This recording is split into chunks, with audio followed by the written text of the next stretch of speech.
there you go. This is the song. We are Britain and we have a dream to unite all people in one great team. Strong Britain, great nation. Strong Britain, great nation. Strong Britain, great nation. Strong Britain, great nation.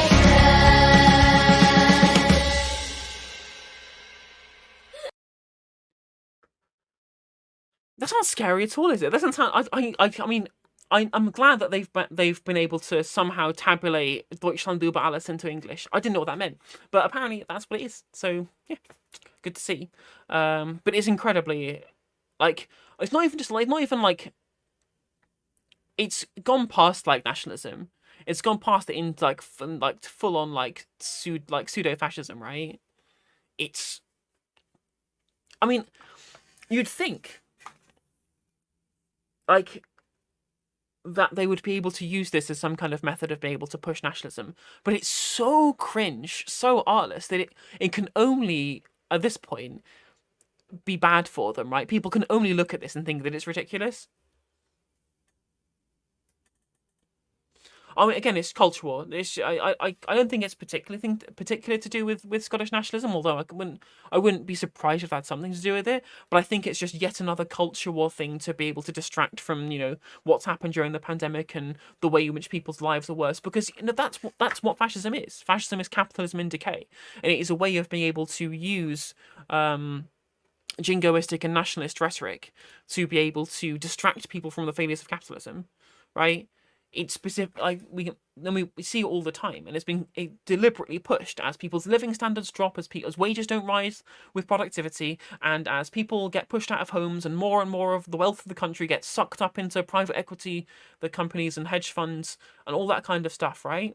As all of these things happens, and as the system crumbles around us, if they can distract people with bullshit about how people are going to come and take away British values, some nebulous imagined community shit that has no basis of any. There's no way of being able to actually quantifiably actually make someone's lives better.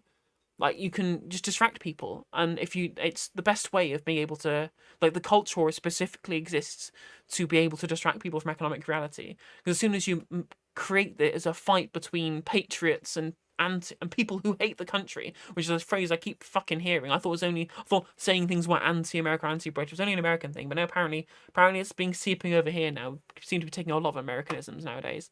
And yeah, that's exactly the same thing with the flags, right?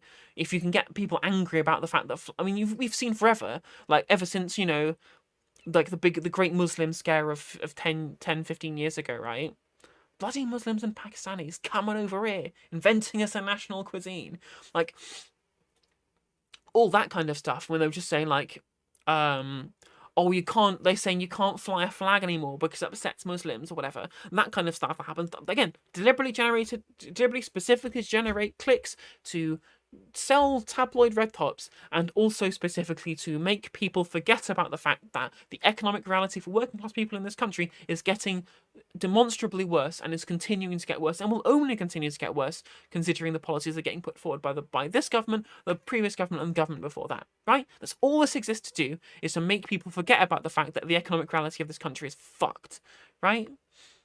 And if you can just, and the best thing about patriotism is it teaches you to not see the flaws in your own country, right?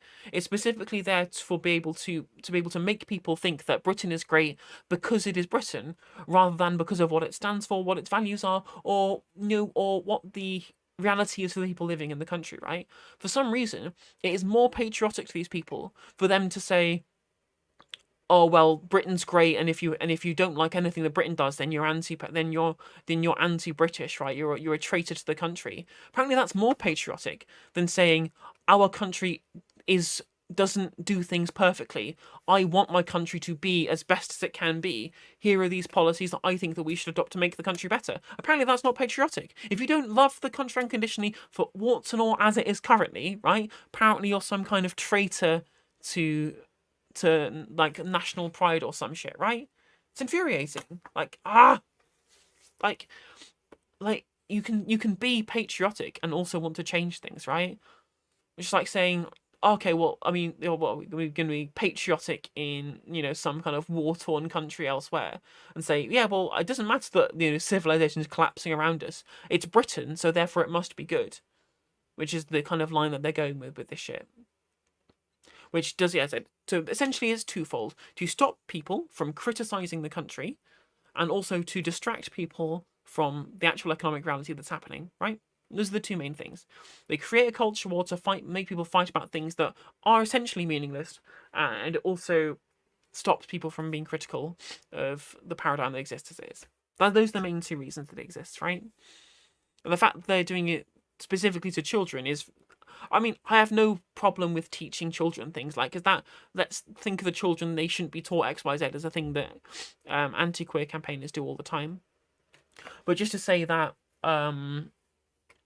but what you can do is just say, look, well, they're trying to teach it to children specifically because they want to be able to manufacture the consent of them later on, right? And I think that's what we should be doing, and saying it was like, look, well, clearly if they're doing this in schools to be able to teach children nebulous ideas, because it's not factual. This is an opinion, right? The opinion that Britain is XYZ is just an opinion that they have, rather than say, for example, the hubbub happening about critical race theory, which is again just a theory that is, you can teach objectively and say this is what the proponents of it believe, take from it what you will, is not the same as saying this is this day about Britain as one nation where we believe XYZ and you need to sing this song to be able to agree with it.